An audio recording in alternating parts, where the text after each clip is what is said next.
l'enseignement de ce livre, qui est un livre qui m'a vraiment marqué profondément. Mais est-ce qu'en définitive, c'est pas l'abondance de technologie qui nous a menés à être trop assistés, en fait, dans nos modes de fonctionnement? Regarde, il y a 3 ans, parce que j'ai une nouvelle fiancée après mon divorce, qui est très bien, mais il y a 3 ans, elle me dit « Non, mais t'es trop vieux jeu », elle est beaucoup plus jeune que moi, prends un téléphone smartphone. Puis moi, je dis « Mais non, moi j'avais un vieux Nokia des années 90 qui marchait très bien, où tu téléphones aux gens, puis c'est tout. » Puis Là, Ouais, c'était un téléphone, mais sans fil. voilà, là je découvre, comme un abruti, et que tous les gens qui nous écoutent le savent déjà, que tu fais tout avec ce truc. GPS, réservation d'avion, de tout ce que tu peux imaginer, tout. Météo, thermomètre. Taxi, de fil en aiguille, on en devient dépendant. Parce qu'on va se dire, bon, quel temps va-t-il faire cet après-midi? Tu regardes là, tu regardes plus les nuages. Parce que ce matin, je savais qu'il allait pleuvoir. Enfin, quand je suis arrivé ici, je savais qu'il allait pleuvoir. Mais en fait, on a tendance à regarder là-dessus. Donc, petit à petit, subtilement, finalement, pour prendre un terme anglo-saxon d'entreprise, on outsource une grande partie de nos compétences, de nos sens, de notre savoir-faire à plein d'objets qui sont, de manière concrète, extrêmement pratiques et utiles. Et qui ont comme revers de la médaille le fait qu'on est espionné, qu'on sait tout de nous, qu'ils savent dans le marketing, ça c'est une mine d'or. Ils savent qu'est-ce qu'on consomme, quand on consomme, avec qui, en présence de qui, dans quel contexte. Potentiellement, ils savent si on rencontre des gens que notre épouse ne voudrait pas qu'on rencontre. Est-ce qu'on a été dans... Mais ça va très très loin. Il y a un potentiel de chantage phénoménal dans ces trucs-là. Bref, qui n'est pas toujours utilisé, à moins d'être quelqu'un qui monte dans la politique, par exemple. Mais là, il l'utilise. Et donc, on a cette dépendance qui est une continuation, en fait, d'un vieux processus qui a commencé avec le feu.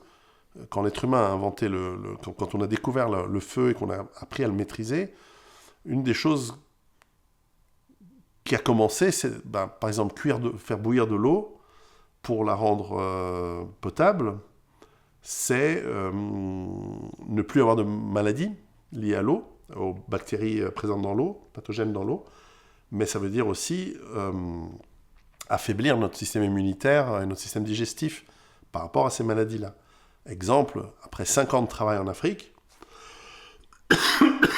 alors qu'au début, évidemment, je me suis pris des chiasses de folie parce que t'as une goutte d'eau de la douche qui rentre dans ta bouche et voilà, c'est fini, t'es parti pour la nuit avec la tourista. Au bout de quelques mois, au bout de 3 ans, mais t'as un estomac capable de bouffer de l'Listeria coli et de la déchirer, de la dissoudre. Et tes intestins, ils disent, ouais, ramène-moi tout ce que tu veux, c'est bon, je gère. Voilà, hein, quand tu vois ce que boivent nos amis les bêtes, les chiens, ce qu'ils bouffent, ce qu'ils boivent dans la nature, et sans tomber malade, c'est parce qu'ils ont un estomac super acide qui est habitué à ça. Alors nous, humains, voilà, on a fait cuire la viande au lieu de la manger crue, beaucoup moins de maladies. On a commencé à développer l'hygiène, beaucoup moins de maladies, mais on se fragilise. Donc, oui, c'est un avantage. La technologie, elle nous a permis d'avoir des lunettes, d'être propre, d'avoir de l'hygiène, mais trop nous rend fragiles, nous rend incapables de réagir à certaines...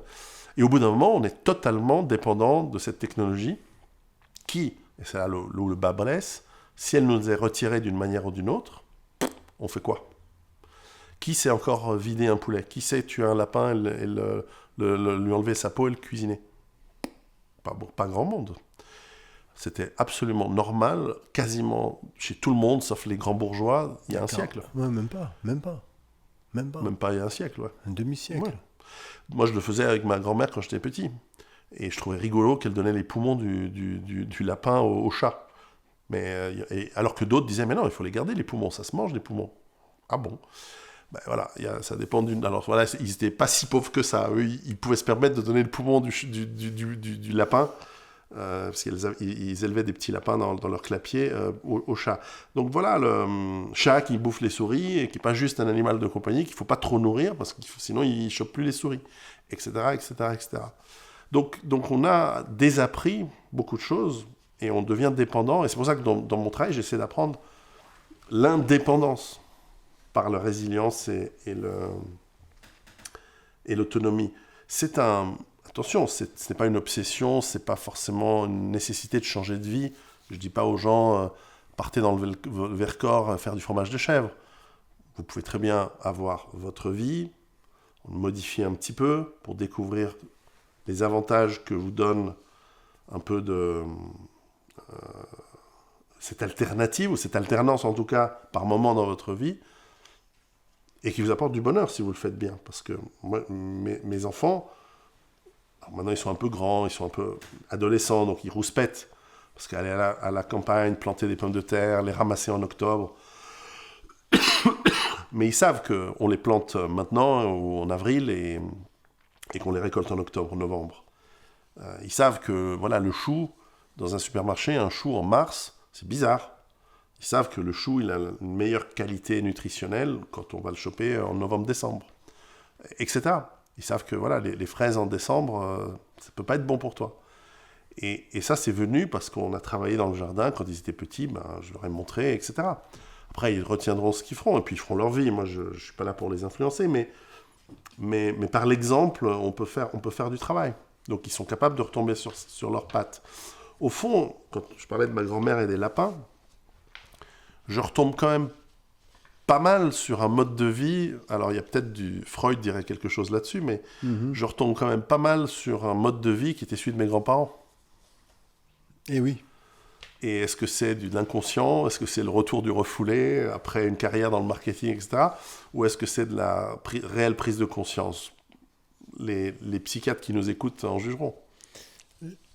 On a parlé, en fait, à l'instant, du fait que ça allait être très difficile pour nous, et encore plus pour les générations qui nous suivent, d'arriver à s'adapter à ce nouveau mode de vie qui sera un mode de vie moins confortable. Est-ce qu'entre-temps, entre la génération de nos grands-parents, notre génération à nous et celle de nos enfants, on n'a pas fragilisé les gens? Oui. Et alors, je vais revenir à ton deuxième livre, en fait, c'était la transition. Est-ce qu'on n'a pas créé des peurs qui sont des peurs excessives? Non, c'est important. Alors, c'est vrai que moi, je n'aime pas blâmer des catégories entières de personnes, mais c'est vrai que la génération des boomers a une responsabilité assez écrasante qu'ils vont nier, mais c'est pas grave, c'est nous qui écrirons leur histoire, donc on dira ce qu'on voudra. Mais tout à l'heure, je voyais que tu prenais la main de ton épouse, et au-delà de l'affection, il y a un côté j'imagine que tu voulais la rassurer par rapport à certaines choses que je disais, parce que là où je me rends compte d'un problème, c'est que mon message, forcément, est anxiogène. Et ce n'est pas mon intention. C'est-à-dire que, même dans mes premiers livres, Survivre à l'effondrement économique, Rue Barbare, Femmes au bord de la crise, NRBC, Survivre aux événements nucléaires, biologiques et tout ça, j'avais quand même écrit un bouquin sur les pandémies en 2016. Parce que je réfléchis aux choses avant qu'elles arrivent. Eh bien, j'expliquais comment on fait face à des crises et à des problèmes. Mais les gens me disent, et à juste titre, je dois le reconnaître, exprimer, expliciter, montrer les problèmes possibles, c'est anxiogène. Parce que celui qui ne comprend pas la tendance lourde du pétrole, des énergies, de la population, des vagues migratoires, de la dette et des élites qui nous dirigent, quand tu lui expliques le faisceau de tendances qui converge entre maintenant et 2030, vers quelque chose qui est potentiellement explosif, là, tout d'un coup, s'il ouvre... Alors, il peut dire, non, ça n'arrivera jamais, tout va bien. Soit il ouvre les yeux, et à ce moment-là, l'être humain, il a cette peur, il a cette angoisse, en se disant, mais... Et il se rend compte de la taille du problème. Il se rend compte que c'est pas juste, mince, j'ai un point de côté, il faut que je me repose. Là, c'est toute notre civilisation. Il se rend bien compte qu'on est fragile. Parce que on peut être inconscient par rapport au fait que quand on ouvre un robinet, il y a de l'eau qui sort.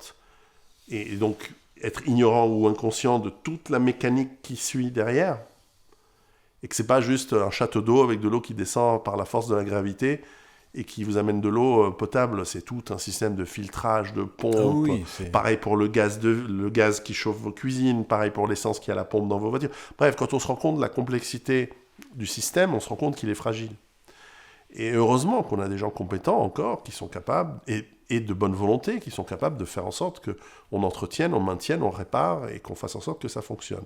Mais si ça devait s'arrêter, c'est angoissant d'imaginer ce scénario-là. Alors ça dépend pour qui. Moi, je trouve ça hyper fun. Parce qu'on est dans une génération où on a suffisamment de recul. Mais je pense, en fait, excuse-moi de te couper, mais ça me fait réagir, ça me tient vraiment à cœur.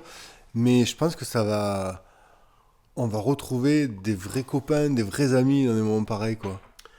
Oui, je crois aussi. Parce que là, on les a perdus, en fait. Oui, on a tous 3000 amis sur les réseaux sociaux, mais combien on en voit vraiment ? Et combien répondent quand il y en a besoin ou s'inquiètent quand ça va pas ? Y compris dans sa propre famille.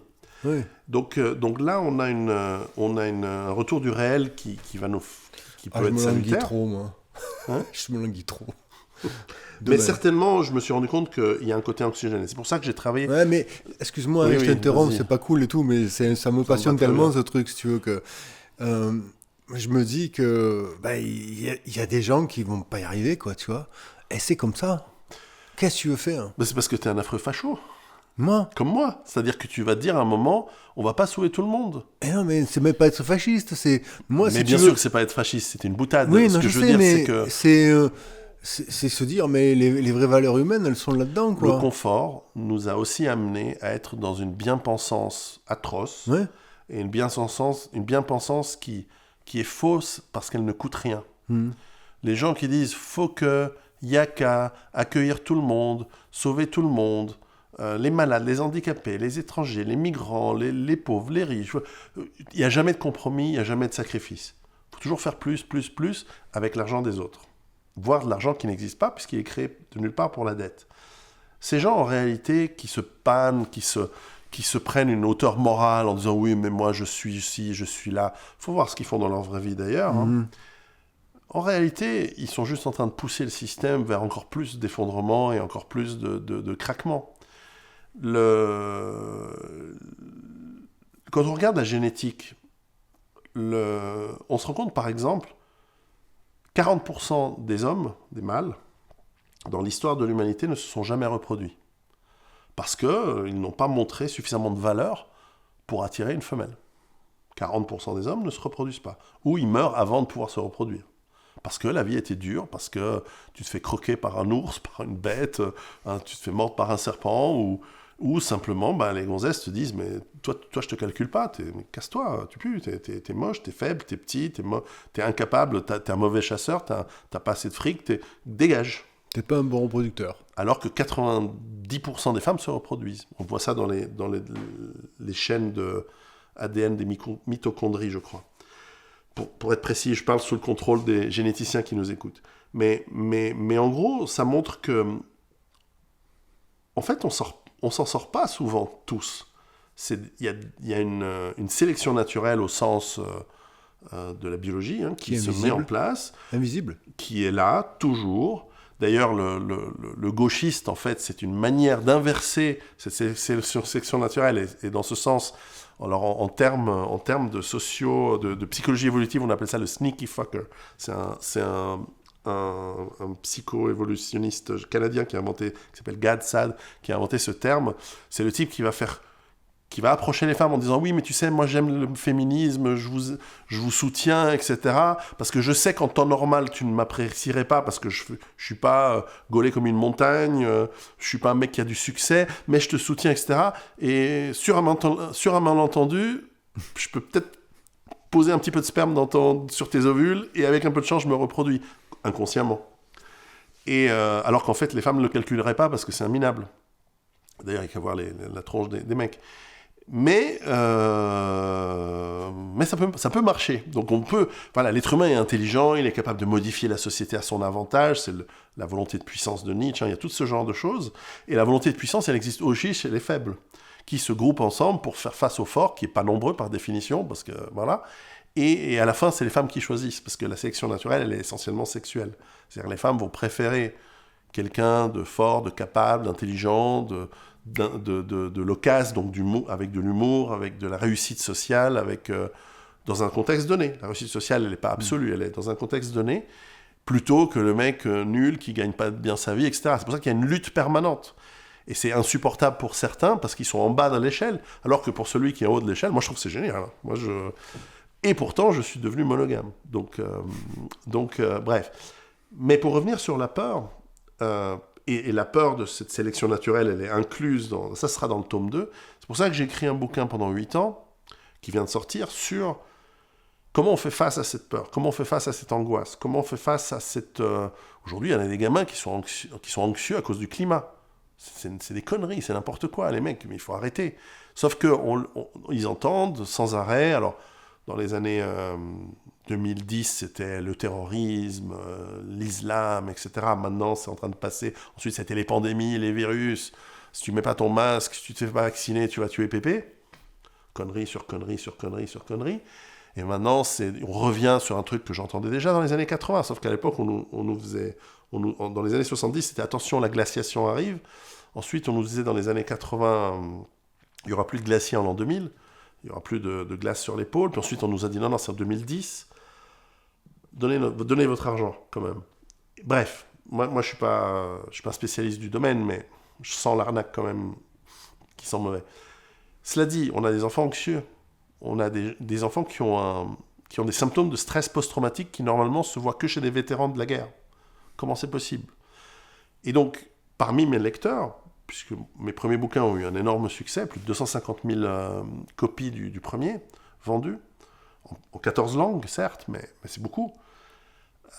J'ai voulu travailler sur un livre, donc Survivre à la peur, qui vient de sortir, pour comprendre comment fonctionne le phénomène de la peur, pourquoi on le ressent de la manière dont on le reçoit, dont on le ressent, comment on peut le reconnaître quand on a... une augmentation des palpitations cardiaques, quand on va reconnaître les symptômes de cette peur, et ensuite réfléchir à prendre le contrôle de cette réaction pour qu'elle nous soit bénéfique. Et en ce sens, faire en sorte que la peur continue à être cette émotion qui nous veut du bien, cette émotion qui nous aide, au lieu d'être quelque chose qui nous traîne dans l'angoisse et dans l'incapacité, dans le fait de ne pas agir.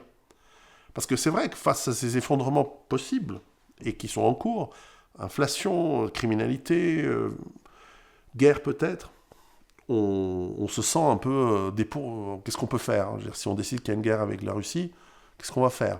Déjà, vous pouvez ne pas la faire. Déjà, vous pouvez leur expliquer que ce sera sans vous et que vous avez autre chose à faire que de faire le petit soldat pour des mecs qui sont un peu psychomalades. Donc, mais pour ça demande un certain courage qui demande et qui nécessite avant de maîtriser son émotion de peur, son émotion de... Et on nous a fait peur sur les virus, on nous a fait peur sur les vaccins, enfin, le non-vaccin, on nous a fait peur sur plein de choses, et on continue. Donc ça devient... Est-ce que la peur fait vendre ? Bien sûr que la peur fait vendre. Et c'est le paradoxe où j'essaye de vendre un livre qui vous empêche qui vous essaie de vous éviter d'avoir peur, mais en même temps, on va me dire, mais tu vois, tu nous vends avec la peur. Ah oui. Mais tu vois, là, pendant que tu parles de ça, je me disais si le livre sur la peur, il aurait peut-être dû sortir avant celui sur l'effondrement. C'est peut-être plus logique. Et j'y avais pas pensé. Et puis, la raison pour laquelle j'ai mis 8 ans pour l'écrire, c'est parce que... Et c'est un livre assez épais. Ah oui, il est très, très complet. Hein. Oui, parce vraiment, que... c'est l'encyclopédie de la peur, quelque part. J'ai voulu, d'abord, ne pas me moquer des gens et de parler d'un sujet sérieux de manière sérieuse. C'est vraiment un super boulot, vraiment. Merci. Ouais. J'ai aussi interviewé des spécialistes en plein de domaines. Tu vois, il y a des spécialistes dans l'anxiété, des spécialistes du stress post-traumatique, il y a des spécialistes de... Que ressentent les gens en situation de survie quand ils font face à la peur. Des types qui tombent dans une crevasse, dans des montagnes, dans le nord de l'Amérique, où il y en a un qui meurt, l'autre qui a double fracture. Personne ne sait qu'ils sont là parce qu'ils sont partis sans dire à personne où ils allaient. Et il se dit, merde, j'aurais dû dire où je partais. Et là, il se dit, j'ai 2 jours. Avant 2 jours, il n'y aura pas de secours. Qu'est-ce que je fais ? Comment tu gères cette angoisse-là ? Parce tu peux perdre tes moyens et puis mourir. Donc, comment tu gères ? Donc ça moi, je ne l'ai pas vécu. Heureusement, mais j'ai quelqu'un qui est un expert que j'ai interviewé, qui est un expert de ce genre de situation. Donc lui, son métier, c'est d'interviewer des gens qui ont eu parce que c'est un clinicien qui travaille là-dessus. Énormément donc de spécialistes que j'ai interviewés qui m'ont permis de vulgariser les notions scientifiques, mais quand même les rendre compréhensibles. sans la compression desquelles, on ne peut pas ensuite travailler dessus d'un point de vue philosophique, d'un point de vue de comportement, de changement d'introspection et de compréhension de soi-même pour comprendre ce qu'on veut, pour être plus solide sur ses deux pattes et ne pas subir ces peurs permanentes qu'on a dans la vie constamment.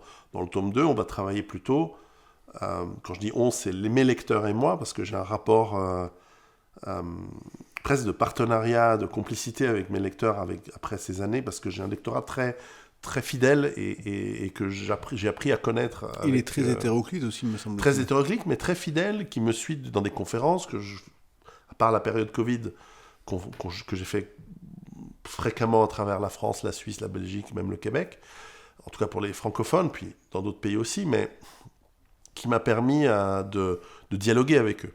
Donc j'en ai aussi, j'ai aussi sondé leurs âmes, leur cœur, leur mental, en quoi mon travail pouvait éventuellement leur faire peur ou leur amener de l'angoisse, et en quoi l'action, la mise en place de stratégies et de préparation à des temps difficiles les apaise, ce qui est mon but. Et donc voilà, je travaille, quand je dis on, je travaille sur le tome 2 qui sera plus une approche physique dans la respiration, le sommeil, qui nous aide à apaiser physiquement le fait de faire face à la peur. Donc c'était important de séparer ce travail en 2 livres, mais la bonne nouvelle, c'est qu'il se vend très très bien. Donc ça marche bien, donc c'est-à-dire qu'il y a une écoute. Il y a une écoute et on me fait confiance, parce que je ne suis pas sûr que tout le monde ait fini de le lire, parce qu'il est sorti qu'en mars, il y a 900 pages, ça prend du temps à lire, mais les retours sont excellents. Donc je suis content d'avoir pu continuer à aider ceux qui lisent mon travail et qui m'écoutent un petit peu sur YouTube ou comme ça. Mais certainement, le travail est vaste, parce qu'on va rentrer dans des périodes où, au fur et à mesure de l'éveil des gens, le Covid en a éveillé beaucoup, la prise de conscience, ça nous amène aussi des moments d'angoisse. Ça va de pair, c'est logique. On est presque dans une courbe de Kübler-Ross où on a au début du déni, on dit mais non, ça s'effondrera jamais, tout va bien. Puis ensuite, non, mais c'est vrai que ça va pas bien, mais c'est pas mal, c'est la faute de ces connards, pourquoi ils nous ont fait chier, c'est la faute de Macron, c'est la faute de Trump, c'est la faute de je sais pas qui. Puis ensuite, on se rend compte que non, mais en fait, on n'y arrivera jamais, on va tous crever. Donc la phase de dépression, puis j'en ai oublié une entre-temps, c'est dans la phase de Kübler-Ross, il y en a une que j'ai oubliée comme ça de tête, et ensuite on finit par l'acceptation, et ensuite on agit. Ça c'est logique, c'est normal, donc j'essaie d'un peu d'accompagner, mais il y a une phase un peu anxieuse tout au long de cette courbe de Kübler-Ross, qu'il faut accompagner, c'est comment on gère la peur de mourir, ça m'a permis aussi d'aborder des sujets que je n'avais pas abordés avant, les sujets de la religion, les sujets de la philosophie, du stoïcisme, de l'éthique, du bien et du mal. Tout ça, ça a son importance. Il faut comprendre ces choses-là, qui sont très profondes. On est nombreux à en avoir débattu depuis des millénaires. Donc, j'amène un petit grain de sable à l'édifice, modestement. Mais pour notre vie de tous les jours, c'est important de définir ces notions. Qu'est-ce que l'éthique ? Par exemple, par rapport à la morale ou les valeurs, parce que tout le monde a des valeurs, mais elles changent le jour où elles ne sont plus nécessaires, ou qu'on a des autres besoins. Donc il faut quelque chose de plus solide pour bâtir notre vie. Bref, tout ça nous aide, et c'est un gros travail, et voilà. J'aimerais revenir sur la manière en fait de gérer ces peurs. Souvent, on remarque quand on a une montée d'adrénaline qui est liée à une peur, ça nous pousse à choisir la mauvaise solution systématiquement. T'as pas remarqué ça ? C'est un gros choc en fait. Va. Non ? T'as pas vu ça ? On a tellement de confusion dans l'esprit par rapport à une peur qui arrive qu'on est démuni, et on choisit systématiquement la mauvaise réponse ou la mauvaise action. Sauf si on est un peu initié. Mais si on n'a pas cette pratique-là, c'est difficile quand tu as cette montée-là, tu sais, cette espèce de boule de chaleur, là, tu te dis, voilà, je suis déstabilisé, je suis sorti de mes limites. Et là, à ce moment-là, en fait, tu vacilles et au lieu d'aller à gauche, tu vas à droite. Alors, il y a un modèle d'explication qui a été développé par l'armée de l'air américaine qui s'appelle, alors en anglais OODA Loop, en français c'est le cycle OODA, O-O-D-A, qui en fait dit que face à un stimuli, on a un moment d'observation. Ça peut être quelqu'un qui vous agresse, ça peut être une mauvaise nouvelle. Il y a un moment où on observe, ça peut être une fraction de seconde. Ah oui, c'est très rapide. Et là, on a la réaction à la peur, l'adrénaline, tout ça, que j'explique en détail. Mais la deuxième phase, c'est l'orientation. C'est que face à ça, on va soit de manière réflexe, soit de manière consciente, essayer de s'orienter en disant, bon, il y a quelqu'un qui est en train de m'agresser, je suis dans la rue, je suis tout seul ou accompagné. Donc finalement, on commence à analyser la situation par cette orientation. Puis ensuite vient la phase de décision. Je décide de fuir, ou je décide de combattre. Où je décide de dire « Oula, de réagir, quoi. J'ai rien fait, monsieur. » Et ensuite vient la phase A, donc action, donc observation, orientation, décision, action. Tout ça, ça peut aller très vite. Et à l'origine, c'était développé pour les pilotes de chasse qui voyaient un avion ennemi. Ils devaient décider si ils s'orientaient par rapport à où était leur escadron, leur partenaire, enfin leur copain, etc. Et ensuite, ils décidaient, je le chasse ou pas, ou je laisse quelqu'un d'autre le faire, et ensuite, l'action se met en place. Et ensuite, on revient vers une observation de où est le danger, qu'est-ce qui se passe, etc. Et en fait, il y a ce cycle qui continue, mais qui passe par forcément une décision et une action. Le problème, c'est qu'on est souvent, et ça, c'est les crises de panique qui fonctionnent comme ça, c'est qu'il y a un court-circuitage qui se met en place, où dans l'exemple que j'ai donné, on observe, donc il y a quelqu'un qui vous agresse, on commence à réfléchir à comment on s'oriente. Alors, je suis dans la rue, il fait sombre, je suis tout seul ou pas. Et tout d'un coup, on remarque qu'il a un couteau. Et avant de décider et d'agir, maintenant, on revient à l'observation. Ah merde, il a un couteau. Donc, on a court-circuité le cycle, on n'est plus dans la décision à l'action, on est revenu à merde, il a un couteau. Et là, on observe le couteau, donc on est de nouveau dans le haut, on observe. Puis ensuite, on s'oriente. Bon, je suis dans la rue, je suis tout seul ou pas, il fait sombre. Et tout d'un coup, il s'approche vers moi. Merde! Il s'approche vers moi avec un couteau. Et on revient vers l'orientation, on n'a toujours pas décidé et on n'a toujours pas agi. Donc en fait, on peut rentrer dans un circuit court, si on veut, de court-circuitage de notre cerveau mental. En fait, on est constamment dans l'observation, on est constamment dans l'analyse et en fait, on n'agit plus. Et on se met dans une situation de paralysie ou de complète déconnexion des possibilités. Quant à ta question qui disait « est-ce qu'on fait les mauvais choix ?» Là, c'est quand on n'a pas la formation et quand on n'a pas... La première fois que tu te fais agresser dans la rue, moi, ça m'est arrivé adulte, la première fois que je me suis fait agresser dans la rue, j'ai tellement agi vite que l'agresseur, il s'est même pas rendu compte, il n'a pas eu le temps de passer à l'action, et finalement, il a raté ce petit moment d'occasion où il aurait pu le faire. Ils étaient 4. Et alors, il ne s'est rien passé, parce qu'ils n'ont pas pu m'agresser. Pourquoi ? Parce que je les ai repérés avant. C'est-à-dire, il se rapprochait vers moi dans un escalier d'un passage à Athènes, dans un passage pour passer sous la grande voie rapide qui va de Athènes au Pirée, un soir. Et j'ai bien vu qu'ils étaient 4. Ils ont commencé à descendre l'escalier avec moi, genre 2 d'un côté, 2 de l'autre, et un derrière, enfin un truc comme ça. Et très probablement, ils voulaient m'agresser en bas, où j'étais 1 contre 5, et puis bon, ils auraient pris mon portefeuille, et puis voilà. Et en descendant l'escalier, avant même, j'ai eu Là, ce que j'explique, c'est mon analyse postérieure. Intuitivement, tout d'un coup, j'ai fait demi-tour brusquement et je suis remonté les escaliers. Eux, par inertie, ils ont continué à descendre. Et j'ai bien vu qu'ils m'ont regardé d'un air, merde, il s'est enfui. Donc la proie, elle a quitté le truc. Voilà, et j'ai remonté l'escalier, puis eux, c'est trop tard. Alors, ils n'allaient pas me courir après, on est quand même dans une ville. Eux, ils voulaient faire le truc en bas, discrètement. Ils te chopent contre le mur, ils te donnent un coup, peut-être, ils te prennent ton portefeuille, puis c'est fini. Là, c'est trop tard. Donc, ça, c'était instinctif, parce que j'ai jamais été confronté à l'action. J'ai fait des formations militaires, j'ai fait des trucs comme ça, mais je fais de la self-défense, mais la self-défense, elle est très théorique par rapport à ce qui se passe avant l'agression. Oui. À partir du moment où il y a l'agression, oui, alors là, on sait frapper, machin, tout ça, si on peut, parce que souvent, ils vont pas nous laisser le choix. Bref, donc l'exposition, l'entraînement va nous aider lorsque l'instinct, peut-être, n'est pas là. Mais l'instinct, le problème, c'est qu'on ne peut pas savoir si on l'a ou pas. C'est bien pour ça que les militaires font beaucoup de formations, la police normalement aussi, moins en moins, pour qu'on ait le niveau pour savoir quoi faire en cas de... Après, c'est vrai que ça ne remplace pas la réalité. Et même l'entraînement proche de la réalité n'est pas la réalité. Donc on a toutes sortes. Donc ça j'en parle bien sûr dans le bouquin, parce que ça, on a des formations pour ça. Ça existe. Et puis il y a, je ne sais pas si tu as pratiqué, mais je pense que la programmation neurolinguistique dans des cas pareils est super importante. Notamment,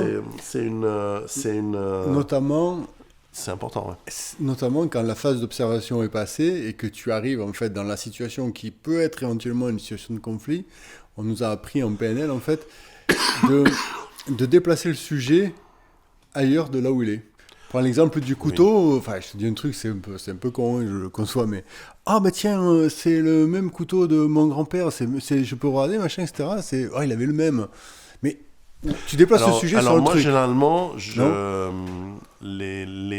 ça m'est jamais arrivé avec quelqu'un avec un couteau, parce que là, je pense que j'ai une manière de réagir, mais je vais pas l'expliquer. Mais en revanche, j'ai pas le temps, il faudra la montrer. Mais c'est vrai que, par exemple, ça m'arrive, voilà, quand il y a une phrase, ça s'appelle la phase d'interview, en fait. C'est en fait l'agresseur, il t'interview, il t'approche. Monsieur, t'as du feu? T'as pas une cigarette? Un truc comme ça. Ça, c'est une phase. Alors, ça m'arrive rarement, parce que généralement, les mecs, ils viennent pas vers un mec d'un mètre 85, de 120 kilos. Mais. Et dans cette phase d'interview, je repère un peu qui c'est la personne. Et je baragouine quelques langues du monde entier. Et donc, il m'arrive de répondre assez vite dans la langue du type. Et là, ça change du tout. Déjà, il ne s'attend pas. Ça m'arrive une fois, j'avais une copine, son ex était tunisien, et il la harcelait parce qu'il ne pouvait pas supporter qu'elle l'ait lourdé pour venir avec moi. Et donc, moi, ça commençait à me casser les couilles, cette histoire. Donc, je suis allé le voir, et je lui ai parlé en arabe. Aslama. La baisse. Donc, lui, techniquement, il entend la baisse, il me dit Hamdoullah. Et moi, je dis, bon, écoute, tu me connais, machin, on va boire un verre, on va être cool, tu sais, une gonzesse, c'est pas important, il y en a plein d'autres, elle est conne, de toute façon. Et le mec, il dit, ouais, c'est vrai qu'elle est conne, et tout ça. Bon, elle était pas conne, elle était très sympa, elle était très gentille. Mais en gros, j'ai créé du rapport. Donc, dans une éventuelle interview, dans un truc, tu shifts le... Mais bon, ça, c'est une technique. Je dis pas que c'est une règle, parce que faites pas ça demain. Le mec qui... Si demain, toi, t'arrives, tu sors du 16e arrondissement, tu vas à Marseille, t'es un mec, oh, t'as du feu. Et toi, tu dis, oh, salam alaikum, frère, comment vas-tu? Tu vas te faire taillader, hein. Parce qu'ils vont se dire, tu te fous de ma gueule. Je le prends pour un con. Donc, c'est pas une règle. Les Norvégiens sont très sensibles, faites très attention. Les Suédois aussi, méfiez-vous. Bref, non, mais je plaisante, mais les gens qui m'écoutent ont compris qu'il y a des techniques qu'on peut apprendre. Après, ça se travaille, ça se peaufine, mais l'essentiel, c'est encore une fois de travailler sa résilience émotionnelle, sa capacité à réagir, et voilà. Et puis c'est un gros travail. C'est pour ça que c'est pas du développement personnel à l'américaine où on peut faire ça en 5 minutes. Comme ça à la va-vite, j'y crois, j'ai pas peur, tu sais, méthode Coué, très bien la méthode Coué, mais elle a été mal appliquée, enfin dans le développement personnel, c'est sans arrêt des histoires de j'y crois, je le vaux bien, d'ailleurs c'est utilisé dans le marketing, non, mais c'est un truc sérieux, gérer ses émotions, c'est pas un truc qu'on peut faire en 5 minutes, d'ailleurs les psychothérapeutes qui nous écoutent le savent très bien, c'est un travail long. C'est un travail qui peut être très pénible, ça peut nous amener à trouver à déceler des traumatismes en nous, enfin, ou chez le patient pour eux, qui sont lourds. Donc c'est pas quelque chose qu'on peut simplement approcher en disant vas-y, respire, ça va bien se passer. Non, il y a des gens qui ont été violés, il y a des gens qui ont été frappés, il y a des gens dans l'enfance, et plus c'est vieux, plus c'est enfoui en nous. Donc les peurs, certes, il y a l'agression et des choses comme ça, mais dans la réaction de la peur, il y a tout notre historique, il y a tout notre passé, il y a toute une programmation mentale que nous ont mis nos parents, nos enseignants, l'État, notre culture, nos religions. Tout ça peut être utile comme peut être très malveillant et malfaisant. Et donc, il faut détricoter un petit peu tout ça. Et le processus de détricotage, comme le savent bien donc les thérapeutes qui nous écoutent, fait mal, ou peut faire mal. Et parfois même, la psychothérapie, elle peut avoir ce problème où elle nous fait ressortir des traumatismes enfouis qui vont nous faire un mal pire que le fait de les avoir laissés enfouis. Donc ça dépend des cas. Et l'être humain est complexe au niveau mental. C'est un peu de la force et notre faiblesse. C'est qu'on n'est pas que instinctif. Si on n'était que instinctif, on n'aurait pas développé la civilisation. On serait à se gratter les fesses et à manger des trucs dans la nature à poil. Mais comme on a développé la civilisation, on a aussi ce cerveau qui est capable d'être traumatisé, polytraumatisé, angoissé, difficile à gérer. Et tout ça, c'est un travail long. D'ailleurs, je vois qu'il y a ainsi un livre d'un type dont je parlerai beaucoup dans le tome 2, Boris Cyrulnik. Il a fait un travail intéressant sur la résilience, sur comment on fait face au traumatisme. Son maître, c'est Erich Fromm, rescapé des camps, je crois, et qui a travaillé sur ce concept de résilience. Ça va très très loin. Donc c'est un sujet profond, important, qu'il faut savoir dédramatiser aussi, parce que moi j'adore avoir le sens, j'ai un humour noir sur des trucs durs, ce qui déplaît beaucoup aux gens, mais c'est important de savoir aussi se lâcher, des fois péter un coup, pas se prendre au sérieux, et pas prendre les autres trop au sérieux non plus. Et puis voilà, parce que la vie, elle est à la fois géniale et dure, mais on navigue comme on peut, et ce travail sur la peur est capital dans un monde où on essaie de nous faire peur de plus en plus. Très bien. On arrive à la fin. Et oui. Puisqu'il nous reste 2 minutes 30. Alors, il y a 2-3 questions. Vas-y. Tiens, on se projette dans quelques années. Il y a eu plus ou moins un chaos, etc. Et on repart sur un système d'élection. Et oui. Et il se trouve que Piero San Giorgio est élu président de la République. Française. Oui, tu as pris la nationalité. Enfin, il y a eu un gros bordel quand même. Tu n'es plus suisse, tu deviens français, tu as la double nationalité. Mais en fait, tu es élu pour un concours de circonstances, heureux ou malheureux, on verra après. Ouais. Et quelles seraient tes premières propositions? J'ai tous les pouvoirs. Il n'y a plus de chambre législative, je fais tout. Je suis dictateur, président à vie. Enfin, à vie. Bon, je me donne 1 an. Je dis dans 1 an, je me casse. Et c'est vraiment parce que je vous aime bien, peuple français, parce que vous avez un beau pays. Donc pendant 1 an, vous n'avez pas le droit de la ramener, vous fermez vos gueules et vous faites exactement ce que je dis.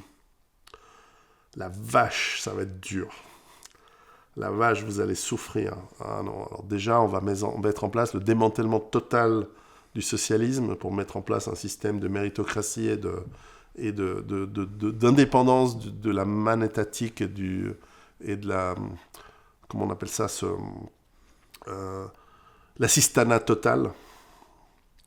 Encore une fois, pendant 1 an, l'idée c'est de démanteler totalement l'État après 1 an, qu'il n'y ait plus rien, plus d'État. On va mettre en place un système de volontariat où celui qui veut avoir une défense, qui veut avoir des armes nucléaires, qui veut que le pays qu'il y ait des routes, des autoroutes, il paye. On va mettre en place. Les gens me disent oui, mais les hôpitaux là, dans santé publique, l'école. Mais tu as envie d'hôpitaux et de santé publique et d'école? Oui, tu payes.